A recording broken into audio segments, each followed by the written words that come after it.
အားလုံးပဲမင်္ဂလာပါရှင် ATT Training Center မှာပြန်လည်ကြိုဆိုလိုက်ပါတယ်အခုသင်ကြားပြသပေးမယ်သင်ခန်းစာလေးကတော့ overview အနေဖြင့် Power Query Editor အကြောင်းလေးကိုပြပြသွားပေးမှာဖြစ်ပါတယ်အခုလူကြီးမင်းတို့မြင်နေရတဲ့exam ဟာဆိုလို့ရှိရင်2016ဖြစ်တဲ့အတွက်ကြောင့်မလို့ Power Query ကို tab တစ်ခုအနေဖြင့်မြင်ရမှာမဟုတ်ဘဲနဲ့ data တက်ထဲမှာဘေးအနေဖြင့်ပါဝင်လာခြင်းဖြစ်ပါတယ်အကယ်၍လူကြီးမင်းတို့ရဲ့ exam ဒီ2010 2013ဆိုလို့ရှိရင်တော့ဟောဒီနာမှာ Power Query ဆိုပြီးတော့တည်တဲ့မြင်နေရမှာဖြစ်ပါတယ်ရှင်အဲ့တော့ Power Query 2016မှာဆိုလို့ရှိရင်အဲ့တော့2016မှာဆိုလို့ရှိရင်တော့ Power Query က data တက်ထဲမှာပါဝင်နေပြီးသားဖြစ်ပါတယ်အဲ့တော့ data တက်ထဲမှာဆိုလို့ရှိရင်ဒီမှာလူကြီးမင်းတို့တွေဘယ်လို external source တွေကနေပြီးတော့မှ data ကို extract လုပ်မလဲdata အများကြီးကို source အများကြီးကနေပြီးတော့မှ connection တွေဖြစ်လာပြီးတော့မှ analyze လုပ်ဖို့အတွက်ထည့်သွင်းနိုင်ပါတယ်လို့ရှိရင်ဒီမှာ Power Query ဆိုလို့ရှိရင်လည်း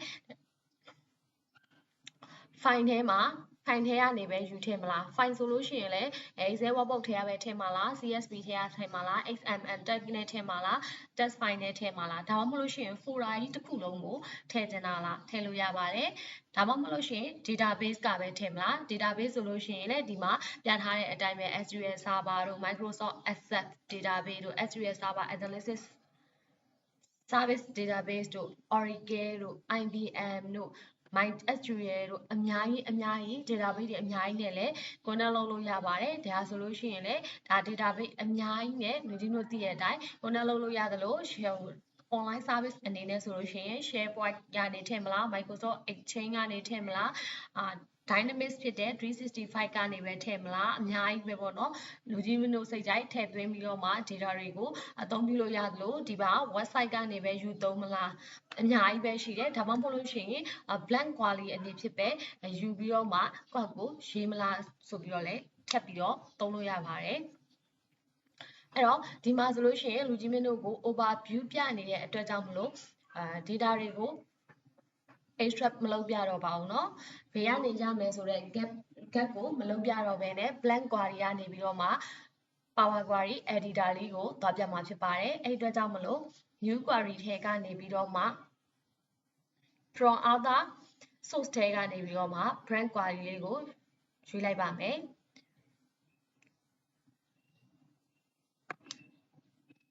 ဒါဆိုလို့ရှိရင်တော့ VBA မှာ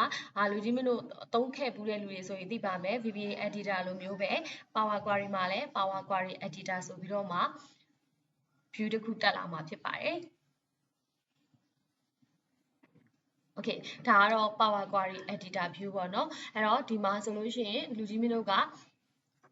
ဒါကိုမပိတ်ပဲနဲ့တော့ပထမတော့ကိုခေါ်ခဲ့တဲ့ Excel ကိုတွားလို့ရမှာမဟုတ်ပါဘူးဒီမှာလုံးစရာရှိတာတွေအားလုံးကိုလုပ်ပြီးတော့မှဒါကိုပိတ်ပြီးတော့မှ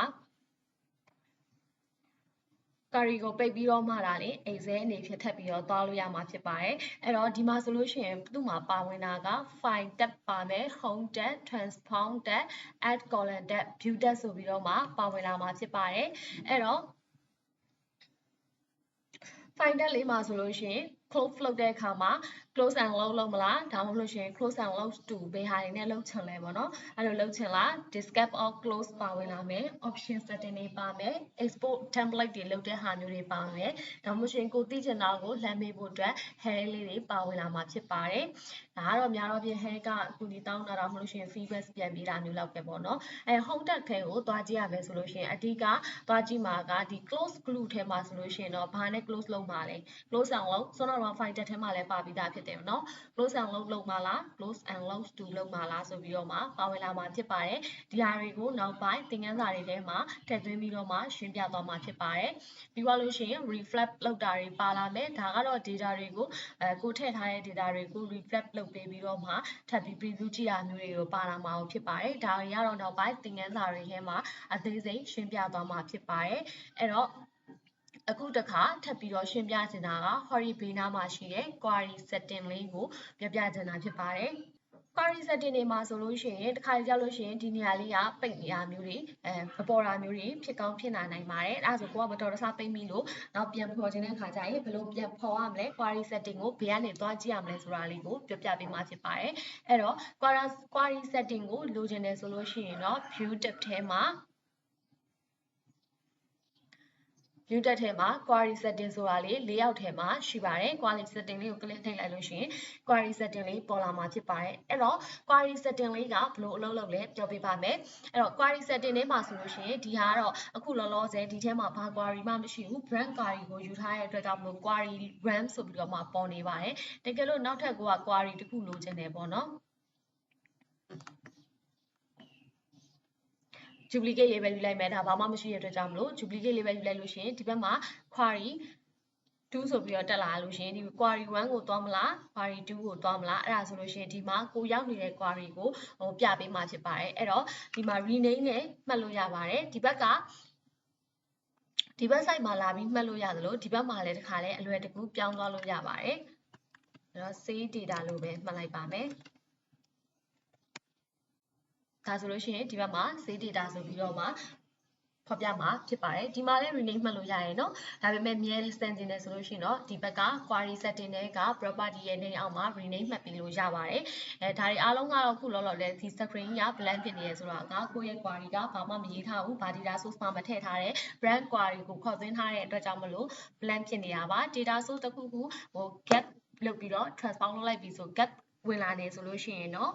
data source တစ်ခုခု get ဝင်လာရဲဆိုရင်တော့ဒီမှာ data တွေပါဝင်လာမှာဖြစ်ပါတယ်အဲ့တော့ဒီအောက်မှာ all property ဆိုတာလေးပါဝင်ပါတယ် query setting ရဲ့အောက်မှာ all property အဲ့ all property ရဲ့အောက်မှာဆိုရင် apply set ဆိုတဲ့ဟာလေးပါဝင်တယ်အဲ့ဒါကကြတော့ဘာလုပ်ပေးတာလဲဆိုရင် query တွေမှာကိုရေးလိုက်တဲ့ဟာတစ်ခုချင်းစီကို memory မှတ်သွားတယ်မှတ်သွားပြီးတော့မှ state တစ်ခုချင်းစီကိုအခုဆိုလို့ရှိရင်ဒါ source state ပဲရှိရပေါ့နော်တကယ်လို့အောက်မှာကိုရေးလိုက်တယ်ဥပမာဆိုလို့ရှိရင် data တွေကို delete လုပ်တယ်ဆိုလို့ရှိရင်လည်းဒီမှာ delete ဆိုတဲ့ဟာမျိုးလေးတွေဘယ်အချိန်ဘယ် data ကို delete လုပ်သွားတယ်ဘာညာဆိုတဲ့ဟာတွေအကုန်လုံးက step by step ကြာလာမှာဖြစ်ပါတယ်ဥပမာဆိုလို့ရှိရင်ဘယ်လိုပြောရမလဲ Photoshop ကိုသုံးမှုတဲ့လူမျိုးတွေဆိုလို့ရှိရင်တော့ဒီမှာPhotoshop ကအပိုင်းလေးတွေတစ်ပိုင်းချင်းတစ်ပိုင်းချင်းစီကိုပြန်ပြီးတော့ကြည့်လို့ရတဲ့ဟာမျိုးပေါ့နော်ကျမတို့ Photoshop ကိုသိမသိတဲ့အတွက်ကြောင့်မလို့အရင်တော့ရှင်းပြလို့မတတ်ပါဘူးဒီမှာအဲ့လိုမျိုး source လေးကိုလုပ်ခဲ့တဲ့ step by step ဘာလုပ်ခဲ့လဲဆိုတာတွေကိုပြန်ကြည့်လို့ရတယ်လို့ကလေးလေးတစ်ချက်နှိပ်ပြီးတော့မှကိုလုပ်ခဲ့တဲ့ဟာတွေကိုပြန်သွားပြီးတော့မှ back ခေါ်လို့လည်းရတယ်တချို့ဟာတွေဆိုလို့ရှိရင်exam မှာဆိုရင် function တွေ formula တွေရေးလို့မှားသွားတယ်ဆိုလို့ရှိရင်အစကနေပြန်ရေးရတာတို့ဘာတို့ညာတို့အဲ့လိုမျိုးရှိရဆိုရင်တော့ query မှာကအဲ့လိုမဟုတ်ပါဘူးကိုလုပ်ရေးခဲ့တဲ့ဟာတွေအားလုံးကိုဒီဘက် apply set မှာတစ်ခုချင်းစီ step by step ဖော်ပြထားပြီးမှဖြစ်တယ်အဲ့ဒီတော့ကြောင့်မလို့ကိုကမှားပြီးတော့မှရေးမိရဆိုလို့ရှိရင်ရေးထားတဲ့ဟာကိုပြန်ဖြတ်လိုက်လို့ရှိရင်ကိုရေးထားတဲ့ဘယ်နေရာကိုသွားခြင်းလဲသွားခြင်းတဲ့နေရာကိုပြန်ရောက်တယ်ပေါ့နော်အဲ့ဒါမျိုးတွေကိုရရှိမှာဖြစ်ပါတယ်အဲ့တော့ transform လို့ add column တို့ကတော့ဒီဟာတွေကဒါတော့အဖြစ်တော့ add column မှာဆိုလို့ရှိရင်တချို့ Excel တွေမှာformula ရေးရတဲ့ဟာတွေကိုဒီမှာ one click ထည့်နဲ့ပြန်ပြီးတော့သုံးလို့ရတယ် date format တွေသုံးတာတို့duplication တွေလုပ်တာတို့ဘာမှမလို့ရှိရင် calculation တွေလုပ်တာတို့ဆိုလို့ရှိရင်သုံးလို့ရတယ် transform ကတော့အများတော့ဖြစ်table တစ်ခုနဲ့တစ်ခုကို group by လုပ်တာတို့ heading လုပ်တာတို့နဲ့calculation လုပ်တဲ့နေရာတွေမှာလည်းသုံးလို့ရပါတယ်ပေါ့နော်pivot table လုပ်တာတို့ pivot column တွေလုပ်တာတို့နေရာမှာလည်းသုံးလို့ရတယ်အများကြီးပဲပေါ့နော်သုံးလို့ရတဲ့ဟာတွေအများကြီးပဲရှိပါတယ်အဲ့ဒီအတွက်ကြောင့်မလို့ဒါကတော့သင်နေရင်းထဲမှာ step by step လုပ်နည်းလေးတွေကိုပြပြသွားပေးမှာဖြစ်ပါတယ် overview ဖြစ်တဲ့အတွက်ကြောင့်မလို့ဒီသင်ခန်းစာလေးကိုဒီလောက်ပဲဒီမှာနေပဲရနာပါမယ်ရှင်အားလုံးပဲကျေးဇူးတင်ပါတယ်